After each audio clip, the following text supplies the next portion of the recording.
Amen. Thank you Jesus, thank you Lord, hallelujah hallelujah. Amen. परमेश्वर के नाम की महिमा हो। आज सुबह हम परमेश्वर को धन्यवाद करते हैं इस सुंदर समय के लिए। आज सुबह हम फिर से परमेश्वर को उपस्थिति में आने के लिए प्रभु ने सहायता किया। हम परमेश्वर को धन्यवाद करते हैं, हालेलुया। मतलब एक और दिन परमेश्वर ने अपने जीवन के अंदर प्रदान किया, हम उनको हालेलुया उनकी आराधना कर सकें। आत्मा और सच्चाई में हम उनकी आराधना कर सकें, उसके लिए हम परमेश्वर का धन्यवाद करते हैं। मेरी आवाज क्लियरली आ रही है आपके पास? Amen. Praise the Lord, hallelujah.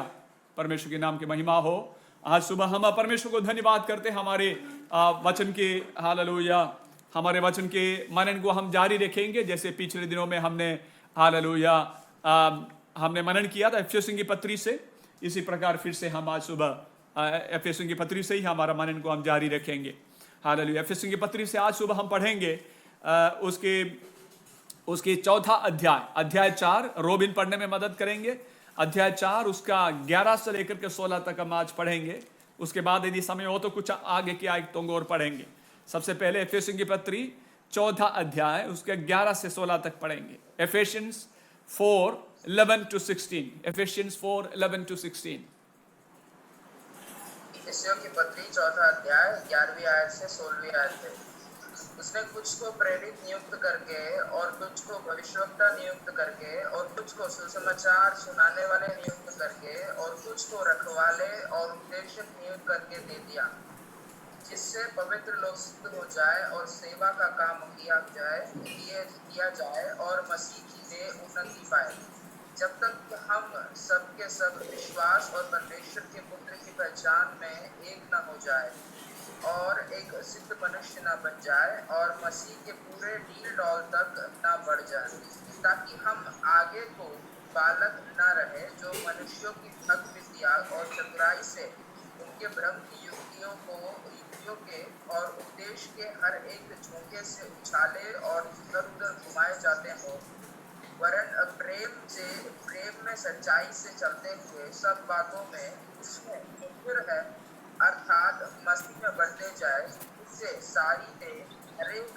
जोड़ की सहायता से एक साथ मिलकर और एक साथ डटकर उस प्रभाव के अनुसार जो हर एक अंग के ठीक कार्य करने के द्वारा उसमें होता है, अपने आप को बढ़ाती है कि वह प्रेम में उन्नति करते जाए।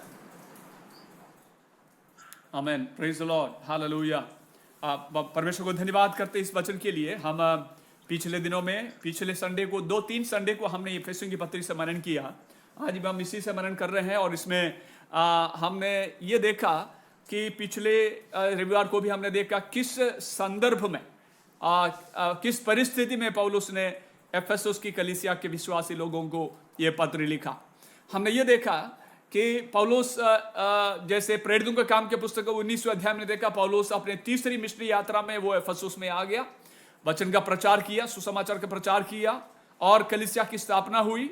और 3 साल तक पौलुस वहां पर रह करके कलीसिया को सिखाया, चेला बनाए लोगों को, और लोग मजबूत विश्वासी बन गया, एक आदर्श कलीसिया बन गया। एफेसस की कलीसिया आसपास के क्षेत्रों के लिए और आसपास के लोगों के लिए एक बहुत ही एक एक्सेम्पलरी कलीसिया, एक आदर्श कलीसिया बन गए एफेसस की कलीसिया। लेकिन पौलुस 3 साल के बाद वहां से चले गए और हमने ये देखा कि उसके कई वर्षों के बाद कलीसिया धीरे धीरे अपने विश्वास की जो परिपक्वता है उसमें से पीछे हटने लगे आकर के हम देखते हैं। और धीरे धीरे वो पीछे आकर के उनके हम लोग जैसे बाद में कई दशकों के बाद जब यूहन्ना प्रेरित यूहन्ना कलीसिया की जिम्मेदारी लेते हैं और उसके बाद जब यूहन्ना को पतमोस के टापू में जब उनको भेज दिया जाता है, वहां पर प्रभु यीशु मसीह दर्शन में प्रभु यीशु मसीह उनको वहां पर प्रकट होकर के उनको बताता है कि एफेसुस की कलीसिया के दूत को ये लिख। और वहां पर हमने बताया कई अच्छी बातों को बताने के बाद फिर बताता है तुमने अपना पहला सा प्रेम छोड़ दिया। यानी एफेसुस की कलीसिया की जो आत्मिक या स्पिरिचुअल डिक्लाइन को हम लोग वहां पर देखते हैं। एफेसुस की कलीसिया के आत्मिक गिरावट को, यानी स्लोली वो अपनी मार्ग से भटक गया, स्लिप हो गया, और हम लोग देखते हैं। और उसी परिस्थिति में पौलुस इस पत्री को एफेसुस के विश्वासियों के नाम से लिखता है, और पौलुस कहता है कि आज हमने जो आज पढ़ा, जो वचन का भाग पढ़ा, उसमें फिर से पौलुस बोलता है हमें विश्वास में मजबूत होने की जरूरत है, विश्वास में परिपक्व होने की जरूरत है, यानी मैच्योर होने की जरूरत है, हमें यीशु के डील डोल तक बढ़ने की जरूरत है। वही हमने आज सुबह पढ़ा। यदि ऐसा है, परमेश्वर की आत्मा बताता, पिछले संडेस को हमने ये देखा था, पिछले दिनों में उसकी 4 अध्याय उसका 17वीं आयत में पौलुस ने इस प्रकार कहा कि धीरे धीरे वो पीछे हट करके, वैसे विश्वास में आने से पहले जो अन्य जातियों की रीति पर वो चलते थे, और उनको कहता है 4:17 में कि मैं कहता हूं कि और प्रभु में आग्रह करता हूं कि जैसे अन्य जाति लोग अपने मन की अनर्थ रीति पर चलते हैं, तुम अब से फिर से ऐसा ना चलो, फिर से ऐसा ना चलो। देना हमने इसके ऊपर मनन किया था पहले संडे को। बोलता है तुम पहले अन्य जाति थे, अन्य जाति की रीति पर चलते थे, लेकिन बोलता है अभी उनके अनुसार फिर से अन्य जाति की उस रीति से मत चलो करके बोलता है, क्योंकि उनकी निर्बुद्धि अंधेरी हो गई थी, उस प्रकार वो चलने लग गया था। उसके बाद 4:22 में हमने पढ़ा, पिछले दिनों में हमने देखा कि तुम तुम्हारे उस पुराने मनुष्यत्व को, जो पुरानी आदतों को उतार डालो और नए मनुष्यत्व को पहन लो, जो मसीह यीशु के अनुसार, उसके अनुरूप ये परमेश्वर में सुरजा गया हो। यानी हम नया मनुष्यत्व को पहन के आगे बढ़ना। और 4:25 में हमने पढ़ा, हमने झूठ बोलना छोड़कर, पहले ये सब छोड़ दिया था लेकिन धीरे धीरे फिर वापस आने लग गया। पौलुस बोलता है झूठ बोलना छोड़कर सब अपने पड़ोसी से सच बोले। 4:25 में लिखा है सब अपने पड़ोसी से सच बोले, क्योंकि हम सब आपस में एक दूसरे के अंग है करके बोलता है। और 4:29 में 4:29 में बोलता है कोई गंदी बात तुम्हारे मुंह से ना निकले, और वहां लिखा क्योंकि आवश्यकता के अनुसार वही निकले जो उन्नति के लिए उत्तम हो। मैं फिर से इन बातों को याद दिला रहा हूं कि ये कैसे पीछे हट गए और वापस उनको आने के लिए पौलुस बोलता है, जो फिर से अन्य जातियों की रीति पर वो लोग जीने लग गया, चलने लग गए। तो पौलुस बोलता है ऐसा मत करो करके बोलता है। 5:8 में हमने देखा, पिछले संडे को हमने मनन किया, 5:8 में लिखा हुआ है कि तुम ज्योति के संतान के समान चलो। ज्योति के समान, तुम पहले अंधकार थे, पहले तुम अंधकार थे, लेकिन अभी मसीह यीशु में ज्योति हो, तो तुम ज्योति के संतान के समान चलो। इस प्रकार मसीह यीशु में मजबूत होने के लिए फिर से यदि हमारे जीवन के अंदर हमारे प्रभु यीशु मसीह के साथ चलने की उस अनुभव में यदि कोई कमी आ गई, यदि परमेश्वर के साथ हमारे संबंध में, हमारी घनिष्ठता में यदि कहीं कमी आ गई, यदि हम परमेश्वर से, प्रभु यीशु मसीह से किसी भी हमारे जीवन के कमी के कारण, पाप के कारण परमेश्वर से दूर हो गए, तो परमेश्वर की पौलुस यहां पर बोलता है तुम्हें फिर से अपने जीवन के परिपक्वता में वापस आने की जरूरत है करके पौलुस वहां पर बोलता है। तो हम यहां पर देखते हैं इस पत्री को लिखने का, यानी ये इन आयतों को जो हमने यहां पर पढ़ा, उसका उद्देश्य यह है कि मसीह में फिर से परिपक्वता के साथ बढ़ते जाएं। देखिए आज हमने जो आयत को पढ़ा उसके 4:11 में हम इस प्रकार पढ़ा, उसमें मैं आपके सामने फिर से पढ़ना चाहूंगा। इसमें लिखा हुआ है उसने कुछ को प्रेरित नियुक्त करके, और कुछ को भविष्यवक्ता नियुक्त करके, और कुछ को सुसमाचार सुनाने वाला नियुक्त करके, और कुछ को रखवाले और उपदेशक नियुक्त करके दे दिया, जिससे पवित्र लोग सिद्ध हो जाएं और सेवा का काम किया जाए और मसीह की देह उन्नति पाए। यानी परमेश्वर ने कलीसिया के अंदर अलग अलग लोगों को अलग अलग वरदान दे दिया, है ना।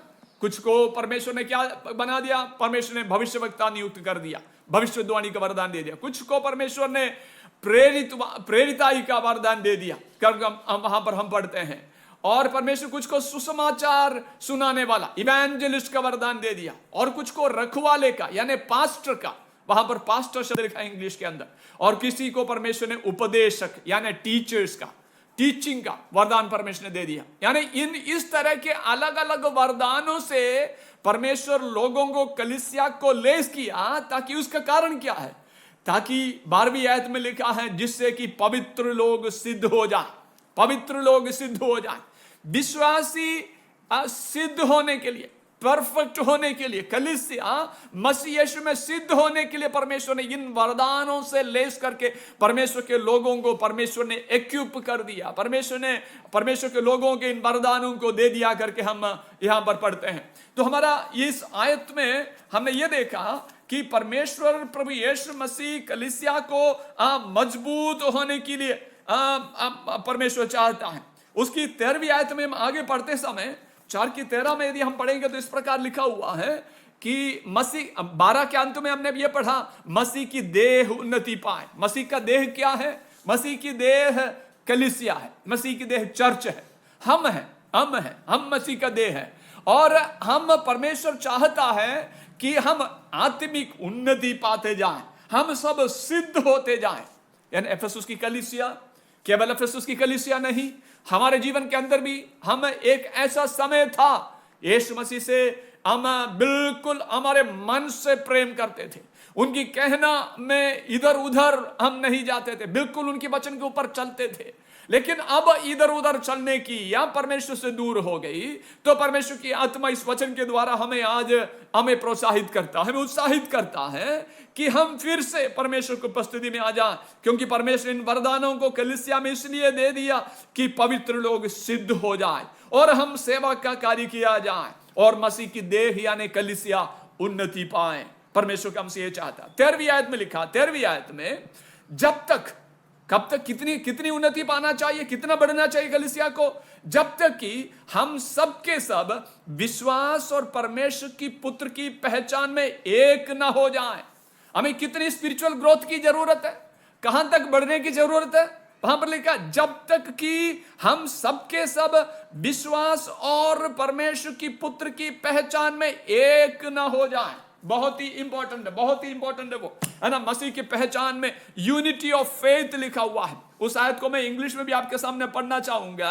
Until we reach unity in the faith and in the knowledge of the Son of God and become mature, attaining to the whole measure of the fullness of Christ. Until we reach the unity in the faith and in the knowledge of the Son of God. हम परमेश्वर प्रभु यीशु मसीह की उस संपूर्णता की वहां तक पहुंचने तक हमें बढ़ना है। जब तक हम सबके सब विश्वास और परमेश्वर के पुत्री की पहचान में हम एक न हो जाएं।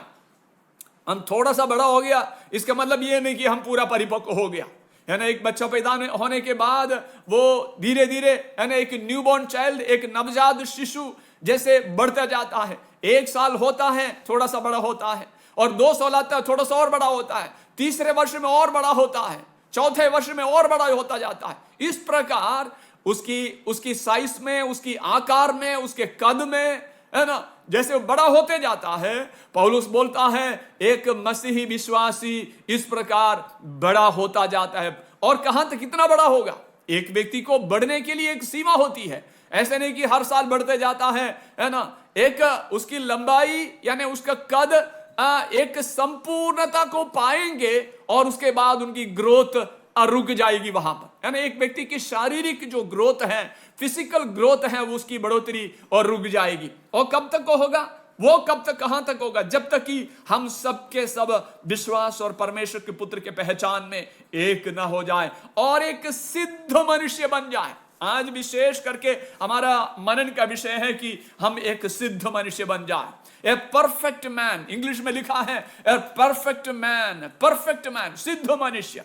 उसके लिए मूल भाषा में, यूनानी भाषा में जो शब्द इस्तेमाल किया हुआ है, उस शब्द का अर्थ यह है an adult male person of marriageable age, an adult male person of marriageable age. यानी हम एक सिद्ध मनुष्य यानी एक परफेक्ट मैन जब तक ना बन जाए।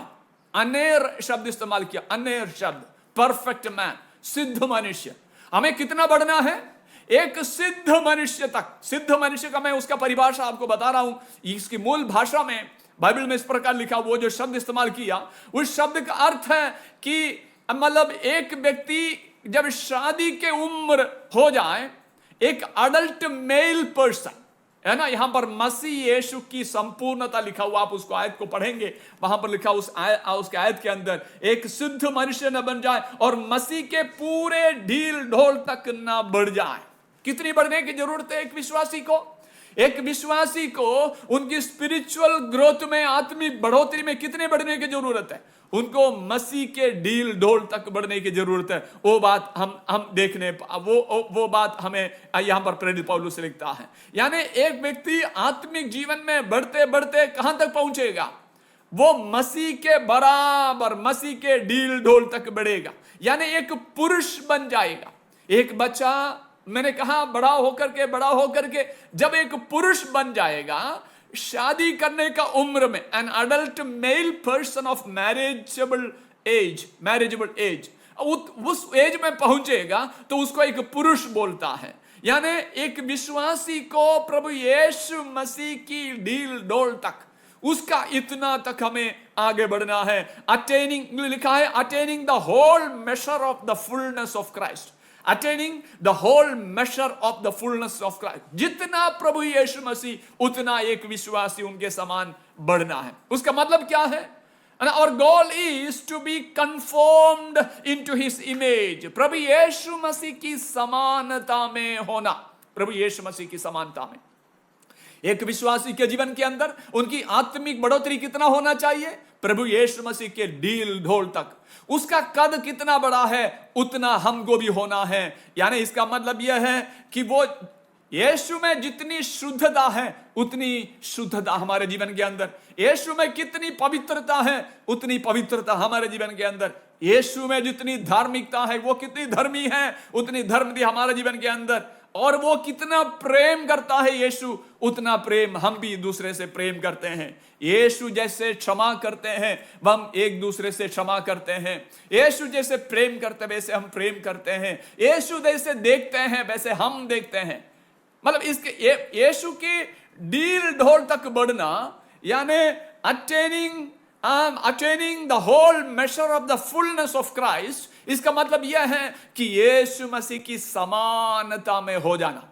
हमको मालूम है, चाहे कितने भी स्पिरिचुअल ग्रोथ हम करें, कितने भी बढ़ोतरी को हम पाएं, यीशु मसीह की बराबर तो हम पहुंच नहीं पाएंगे। लेकिन प्रेरित पौलुस बोलता है, आत्मिक परिपक्वता में, स्पिरिचुअल मैच्योरिटी में हम दिन प्रतिदिन यीशु मसीह की समानता में बदलते जाते हैं और हम मसीह के ढील ढोल तक, यीशु के कद तक हम पहुंचते हैं। वो है मसीही स्पिरिचुअल ग्रोथ। इसलिए प्रेरित पौलुस वहां बोलता है कि हमें उतना बढ़ना है। उदाहरण के लिए यदि हम देखे हैं, कोई पूछते हैं कि मसीह कैसे दिखता है, तो मसीह कैसे दिखना चाहिए? हमको दिखा करके हम बताना चाहिए मेरे जैसे दिखता है ना। कई बार पिछले दिन में हमारे भाई विल्सन भाई ने घर बनाया। घर बनाने के लिए उन्होंने पहले जमीन खरीदा, जमीन खरीदने के बाद, जमीन लेने के बाद फिर घर बनाने का प्लान बनाया। उसका एक ब्लूप्रिंट बनाया, एक नक्शा बनाया। और लेकिन उसी समय उन्होंने मुझे उस घर बनने के बाद, पूरा घर बनने के बाद एक घर कैसे दिखेगा, द फाइनल कंस्ट्रक्शन, सब उसका पेंटिंग वेंटिंग सब करने के बाद फाइनल जो है, फाइनल प्रोडक्ट कैसे होगा करके, जमीन खरीदते ही, काम शुरू करने से पहले ही उसका एक फोटो मुझे दिखाया और मुझे व्हाट्सएप कर दिया, हमारा घर बनने के बाद ऐसा दिखेगा। ये कैसे? उन्होंने, कोई आर्किटेक्ट उनको उस घर का फाइनल जो है फॉर्म, उसका अंतिम रूप, वो घर का काम शुरू करने से पहले ही उनको बना के दिखाया, है ना। ये वो एक उदाहरण के रूप में आपको मैं बता रहा हूं। इसी रूप में पौलुस यीशु मसीह की ओर इंगित करते हुए, उसकी ओर उनको पॉइंट आउट करते हुए पौलुस बोलता है, एक विश्वासी, परिपक्व होने वाली एक परिपक्व विश्वासी कैसे दिखेगा? पौलुस बोलता है, यीशु की ओर दिखाते हुए बोलता है, यीशु जैसे दिखेगा।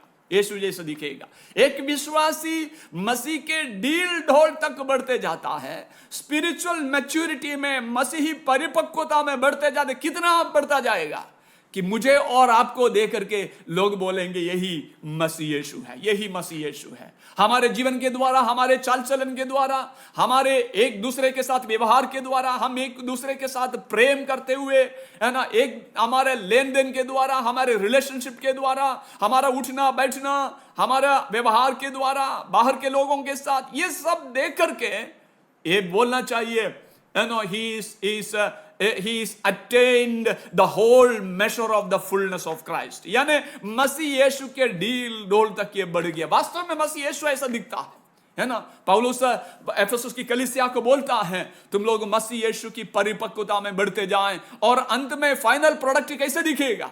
मसीह यीशु को दिखा करके बोलता है यीशु के समान तुम लोग दिखेंगे। एफेसुस के विश्वासी लोग इस प्रकार दिखेगा। ये केवल कलीसिया के लिए भी है और एक व्यक्ति के लिए भी। एक व्यक्ति विश्वास में बढ़ते जाएगा, परिपक्वता में बढ़ता जाएगा। कितना बढ़ता जाएगा? जैसे हमने वहां पर पढ़ा 14 अध्याय का उसकी 13वीं आयत में पढ़ा, जब तक कि हम सब के सब विश्वास और परमेश्वर की पुत्र की पहचान में एक न हो जाए। और आगे हमने पढ़ा जब तक एक सिद्ध मनुष्य न बन जाए, यानी एक सिद्ध मनुष्य न बन जाए, हम एक और मसीह के पूरे ढील ढोल तक न बढ़ जाए। ना ये वहां पर लिखा हुआ है, हम मसीह की ढील ढोल तक बढ़ना है और एक सिद्ध मनुष्य बनना है। सिद्ध मनुष्य के बारे में मैंने आपको कहा, एक पुरुष पूरा अब उसमें कुछ भी कमी नहीं है, बढ़ने के लिए कुछ भी बाकी नहीं है, वो पूरा बढ़ गया, पूरा संपूर्ण पुरुष बन गया। ऐसे एक विश्वासी मसीह यीशु में उनकी संपूर्णता तक बढ़ते जाना है।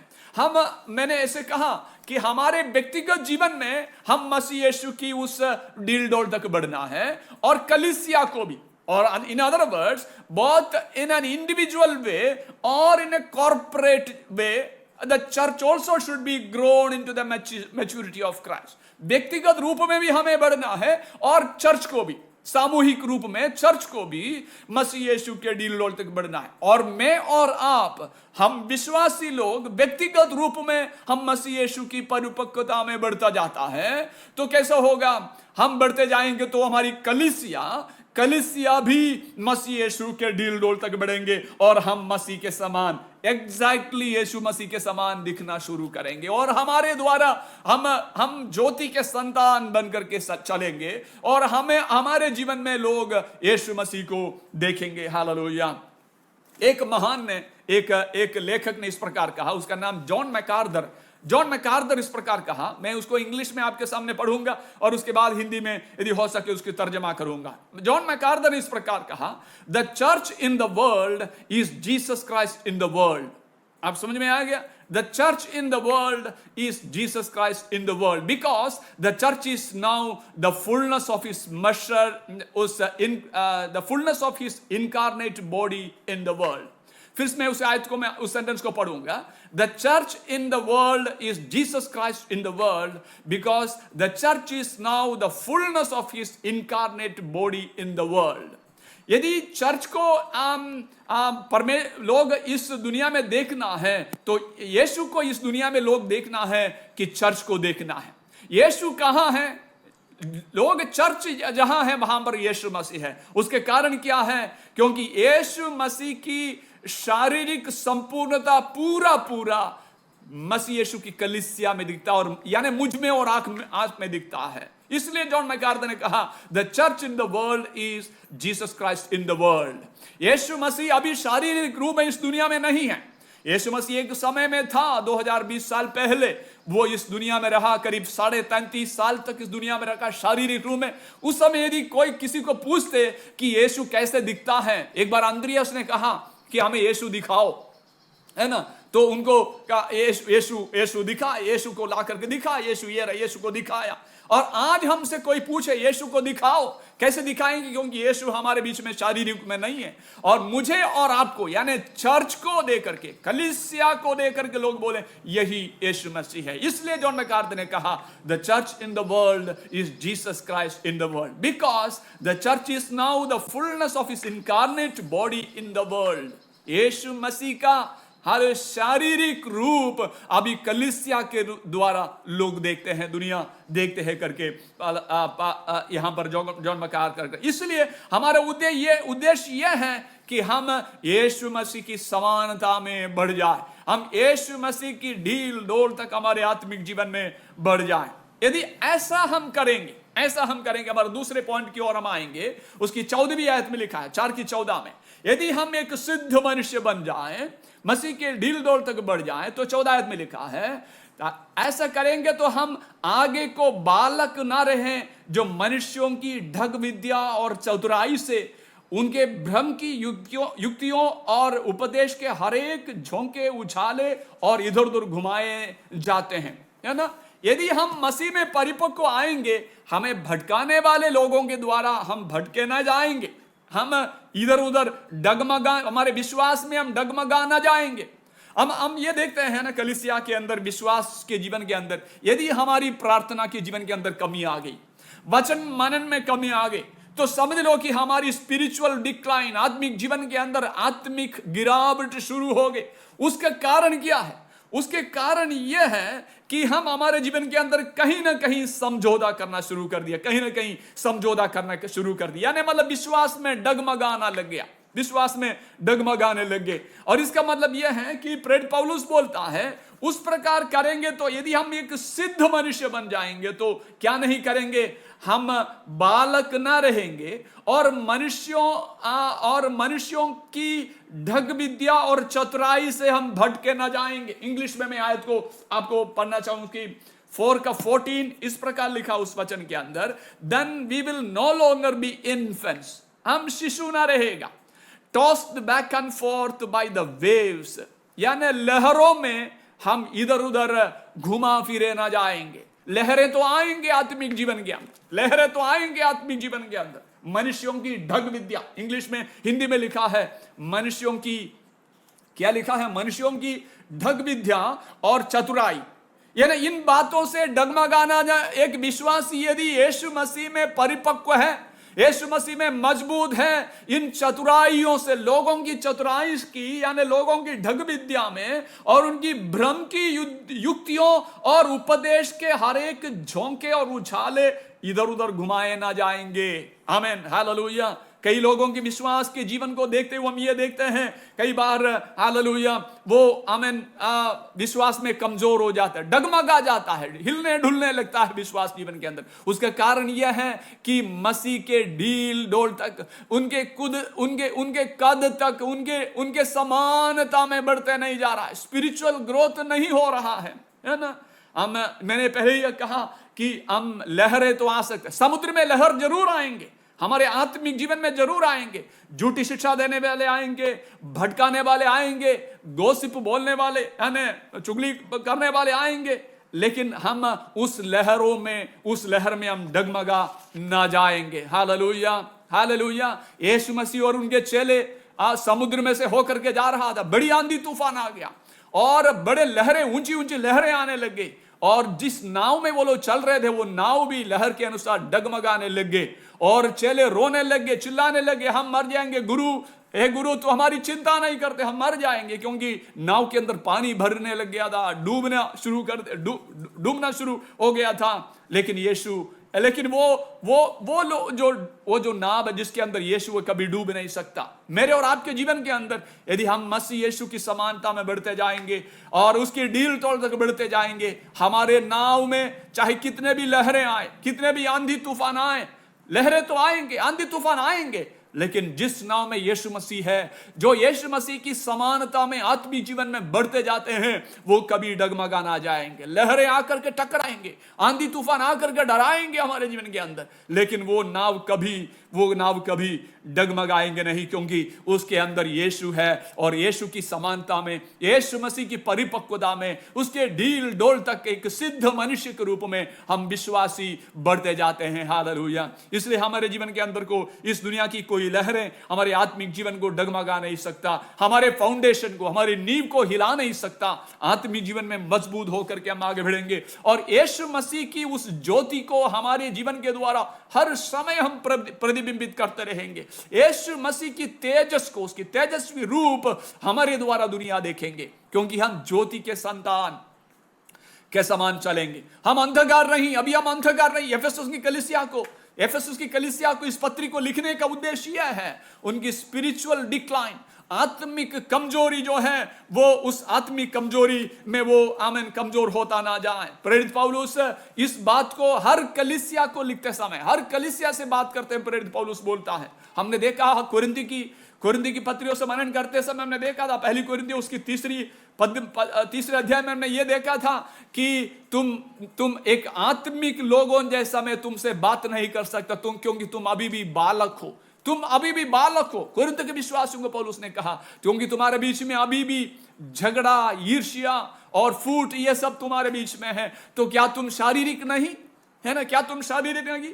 इब्रानियों को पत्री लिखते समय पौलुस बोलता है, उसकी 5वें अध्याय में, हम उस आयत को पढ़ेंगे। इब्रानियों की पत्री 5वां अध्याय,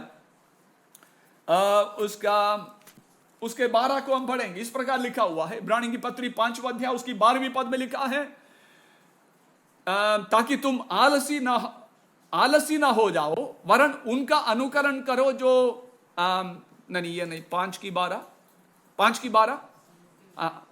समय के विचार से तो तुम्हें गुरु हो जाना चाहिए था, तो भी ये आवश्यक हो गया कि कोई तुम्हें परमेश्वर की वचनों की आदि शिक्षा फिर से सिखाएं।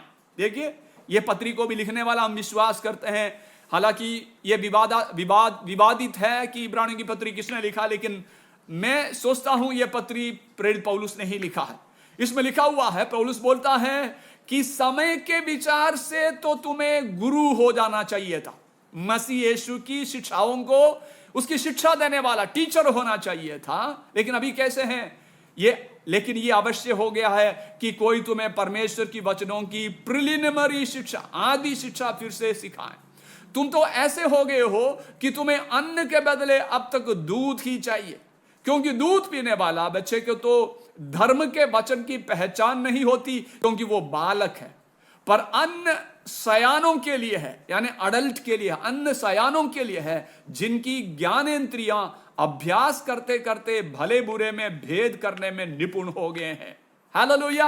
एक अडल्ट व्यक्ति, यानी एक पुरुष का मतलब, ये पुरुष का मतलब पुरुष स्त्री में फर्क नहीं बोल रहा हूं, एक पूरा बढ़ोतरी पाया हुआ एक मैच्योर व्यक्ति क्या है, कैसे है, वो अपनी ज्ञानेंद्रियां अभ्यास करते करते भले बुरे में भेद करने में निपुण हो गई है।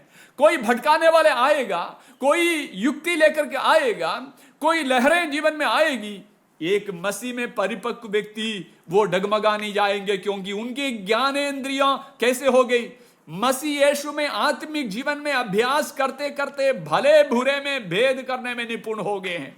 हमें भटकाने वाले हमारे पास आएंगे, हमारी ज्ञानेंद्रियां हमें बताएंगे, हमारी परखने वाली आत्मा जो हमारे अंदर आएंगे वो हमें बताएंगे, ये तो हमें भटकाने के लिए आए हुए हैं, ये झूठी शिक्षा लेकर के आए हुए हैं, यीशु से दूर करने के लिए आए हुए हैं, दुनिया से प्रेम करवाने के लिए, धोखा देने के लिए आए हैं। हालांकि मीठी मीठी बातें तो करते हैं, लगता है आत्मिक बातें करते हैं, लेकिन एक व्यक्ति जो मसीह में परिपक्व है, उनकी ज्ञानेंद्रियां अभ्यास करते करते लिखा हुआ है वो निपुण हो गए, एक्सपर्ट हो गए हैं कि उनको कोई गिरा नहीं सकता। उनके विश्वास जीवन के अंदर चाहे कितने भी बड़ी लहरें आ जाए, वो डगमगा नहीं जाएंगे विश्वास जीवन के अंदर। प्रेरित पौलुस बोलता है कि 14 आयत में हमने इस प्रकार पढ़ा कि वो विश्वास जीवन के अंदर वो डगमगा नहीं जाएंगे। वो आयत हमने यहां पर पढ़ा था। तो हम इस आयत को यहां पर देखते हैं, उसकी 15वीं आयत में, एफेसियों की पत्री में आएंगे, उसके 4 की 15 में हम इस प्रकार पढ़ते हैं, वरन प्रेम में सच्चाई से चलते हुए। हम इस दो आयतों को 15 और 16 एक साथ पढ़ेंगे। हम डगमगा नहीं जाएंगे करके बोला है ना, भटकाने वाले से भटक न जाएंगे, हम घुमा फिराने वालों के द्वारा हम घुमाए नहीं जाएंगे।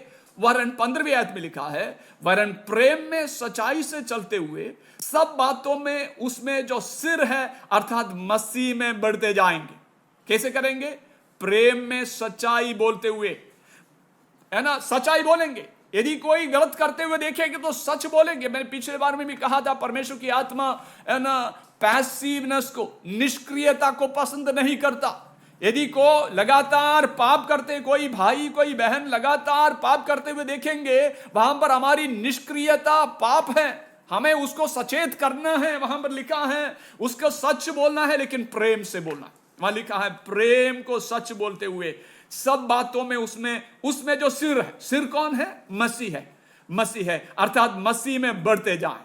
और आगे लिखा, जिसमें सारी देह हर एक जोड़ की सहायता से एक साथ मिलकर और एक साथ गढ़कर उस प्रभाव के अनुसार जो हर एक अंग के ठीक ठीक कार्य करने के द्वारा उसमें होता है, अपने आप को बढ़ाती है कि वो प्रेम में उन्नति करते जाएं। Praise the Lord, hallelujah.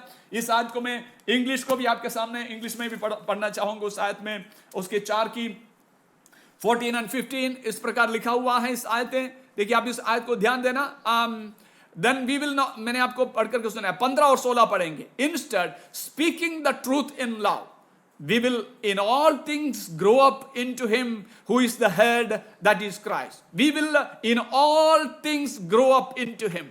हम यीशु में बढ़ते जाएंगे, जो सिर है उसमें हम बढ़ते जाएंगे। आगे 16वीं आयत में from him, यानी यीशु में से, from him the whole body, पूरा शरीर joined and held together by every supporting ligament grows and builds itself up in love as each part does its work. Each part does its work.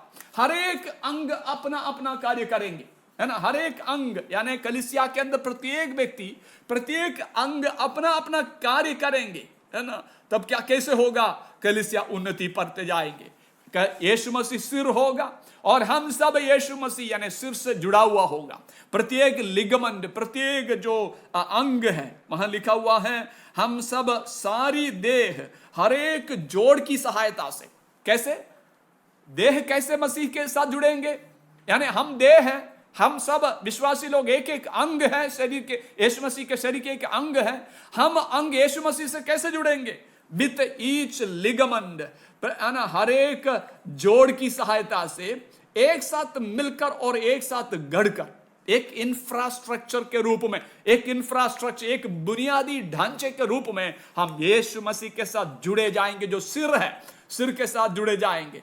उस प्रभाव के अनुसार जो हर एक अंग के ठीक ठीक कार्य करने से, हर एक अंग ठीक ठीक कार्य करने से, ये जो बात बहुत ही महत्वपूर्ण है। When each member does it work, वहां पर लिखा हुआ each member does it work. हर एक अंग अपना, यानी हम सबको परमेश्वर ने कलीसिया के अंदर, चर्च में आप एक एक कार्य प्रभु ने, देखिए वहां पर लिखा हिंदी में, हर एक अंग के ठीक ठीक कार्य करने के द्वारा, हर एक अंग के ठीक ठीक करने के द्वारा, यानी मसीह, हम जो है कलीसिया मसीह के शरीर है और हम सबको परमेश्वर ने एक एक वरदान दे रखा है और हमारे पास जो वरदान प्राप्त है उस वरदान का इस्तेमाल करते हुए हम सब उस जोड़ के द्वारा मसीह यीशु के साथ जोड़ा जाएंगे, उस सिर के साथ जुड़ करके काम करेंगे।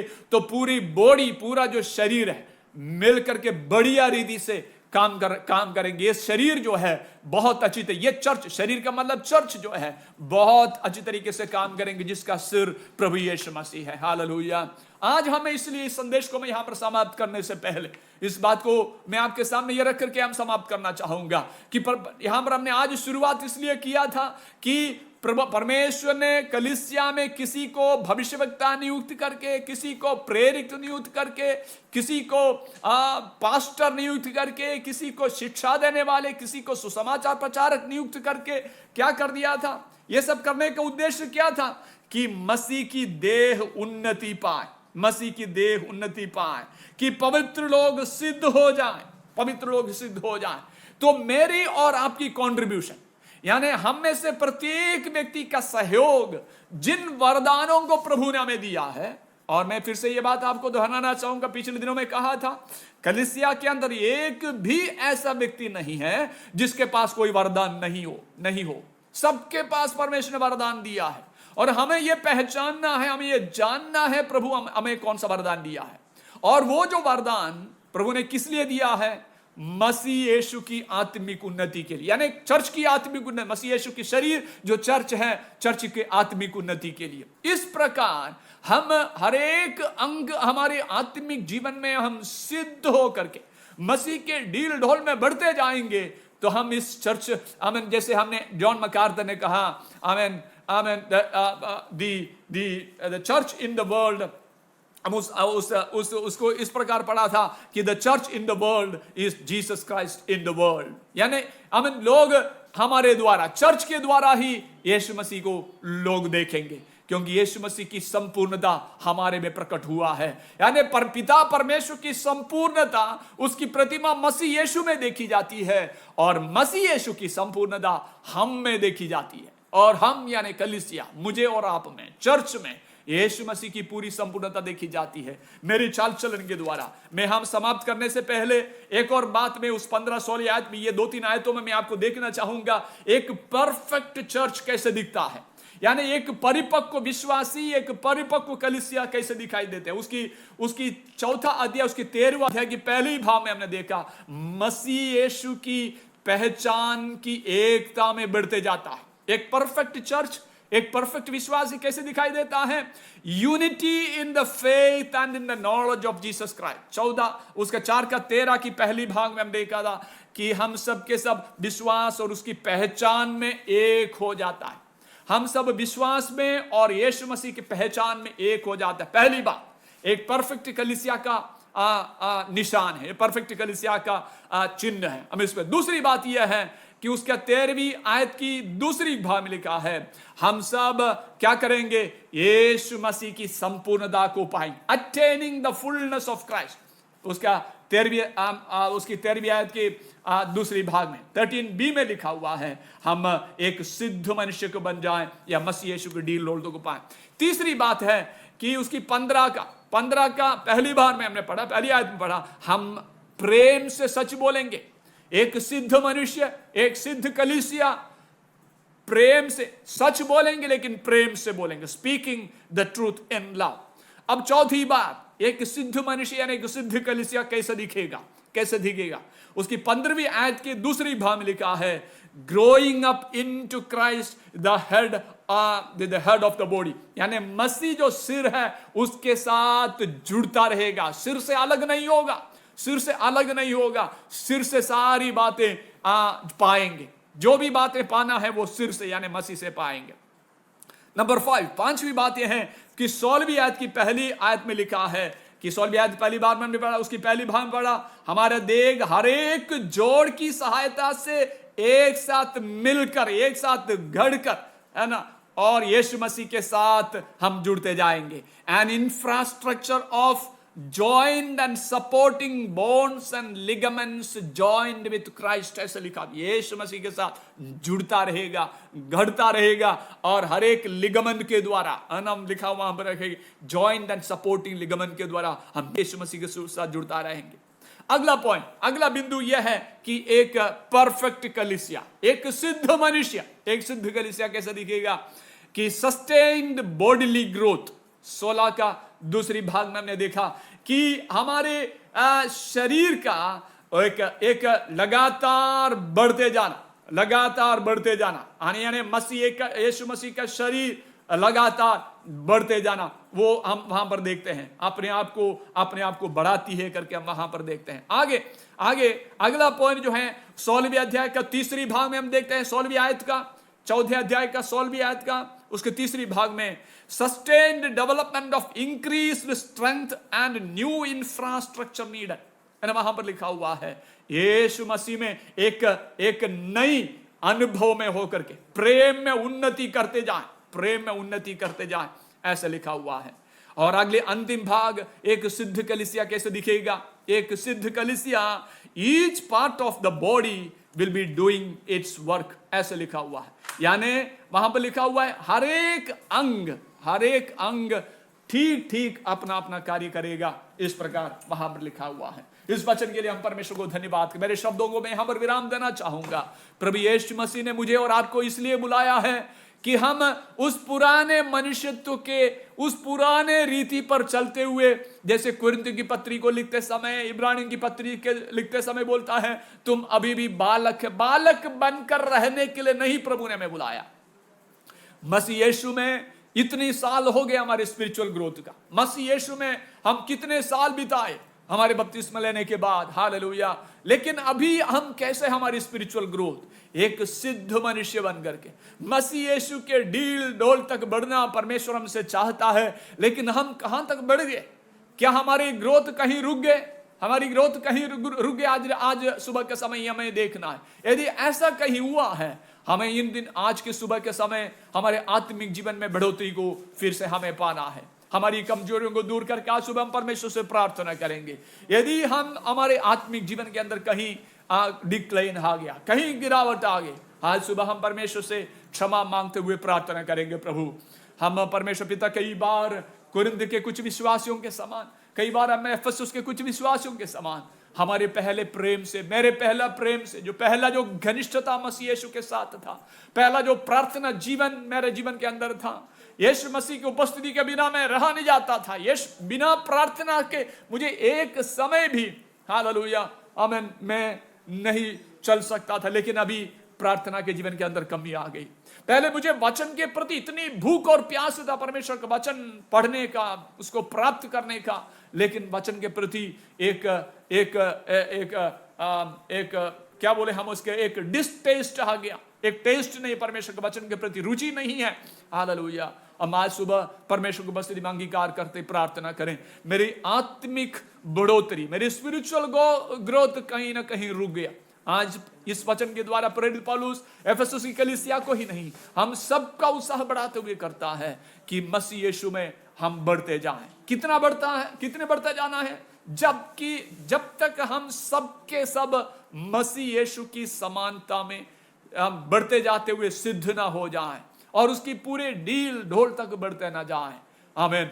मसीह यीशु सिर है, उनके साथ हम जुड़ते रहते हुए आत्मिक बढ़ोतरी में बढ़ता ना जाएं और उस आत्मिक परिपक्वता को ना पाएं, तब तक हमें बढ़ते जाना है। हालेलुया। आमीन। इस दुनिया में हमको देख करके लोग कह नहीं पाए यही यीशु मसीह है, हमको देख करके लोग ये बोल नहीं पाए ये बिल्कुल यीशु मसीह के समान जीवन बिताने वाले व्यक्ति है।